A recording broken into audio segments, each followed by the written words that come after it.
Habang nasa kasagsagan ng gyera ang bansang Ukraine, malinaw na wala itong tsansang magiging miyembro ng NATO.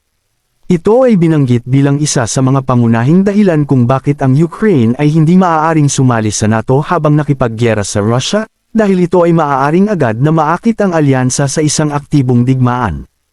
Ang Article 5 Washington Treaty ng NATO ay nagsasaad na ang pag-atake sa isang kaalyado ay itinuturing na pag-atake sa lahat ng mga kaalyado. Sinisigurado ng mga kasapi nito na ang Ukraine ay magiging miyembro ng NATO na sasailalim sa mga reforma pagkatapos ng digmaan, sinabi ng pangkalahatang kalihim ng alyansang militar na si Jens Stoltenberg. Sumasang-ayon ang mga kaalyado na ang Ukraine ay magiging miyembro ng NATO.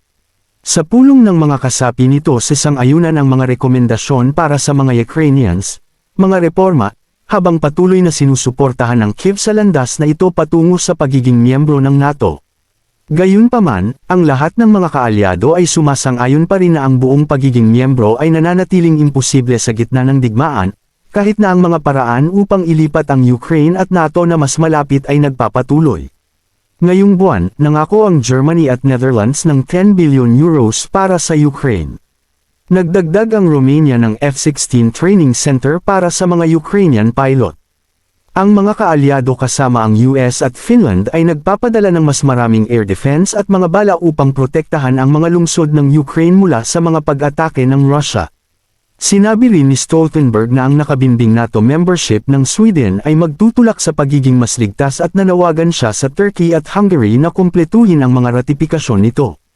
Kaugnay nito, nagpahayag ng pangamba ang NATO na ang mga digmaan ay malamang na tumagal ng mas matagal kaysa sa inaasahan ng mga tao, sinabi ng kalihim ng pangkalahatang NATO sa CNBC, na nagbabala na ang pagsalakay ng Russia sa Ukraine ay nagpakita na ang Moscow ay walang intensyon na sumuko.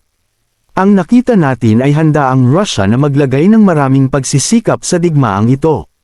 Pinapataas nila ang produksyon ng mga sandata, at sinasakripisyo rin nila ang mga sundalo sa malaking bilang, sinabi ni Jens Stoltenberg kay Sylvia Amaro ng CNBC sa Brussels.